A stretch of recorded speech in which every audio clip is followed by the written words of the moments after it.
After joint replacement, it's very important to take care of doing daily activities such as getting in and out of a car or climbing stairs. So over the next few minutes, we're going to go over the proper way to do some of these tasks.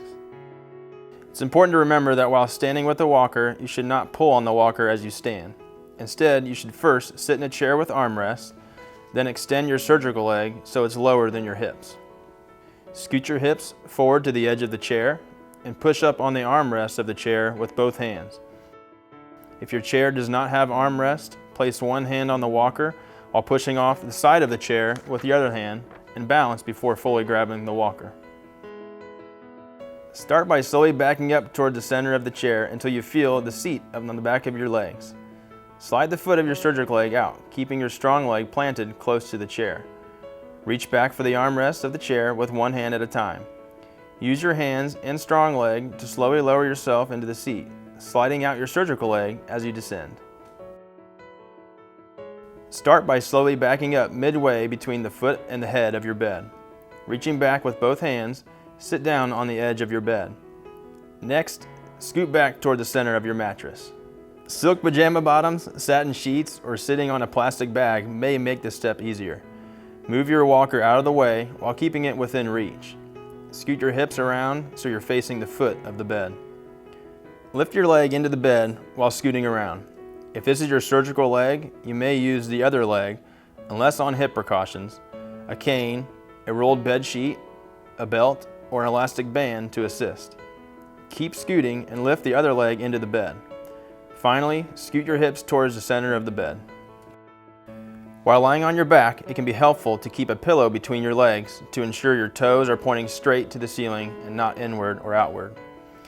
If you're lying on your non-surgical side, bend your knees slightly and place a pillow in between your legs for comfort.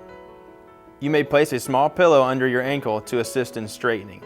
You may use more pillows if your leg is swollen to elevate above the heart. To get out of bed, start by scooting your hips towards the edge of your mattress. Sit up while lowering your non-surgical leg to the floor. If necessary, you can use a leg lifter to assist in lowering your surgical leg to the floor.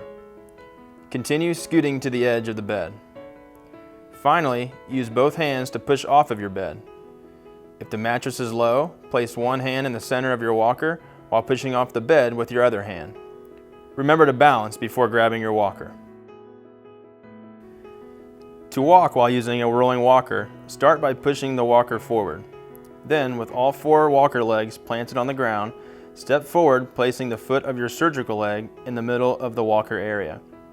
Step forward using your non-surgical leg. Do not step past the front wheels of your walker. Remember to take small steps and to never take a full step if all four walker legs are not planted firmly on the ground. Begin to climb or ascend stairs with your non-surgical leg first. You can remember this as up with the good. When descending stairs, start with your surgical leg first. You can remember this as down with the bad. And always hold on to the railing. If you have any other questions or concerns about daily activities as you heal from your surgery, feel free to contact your physical therapy team or your surgeon if you have any questions.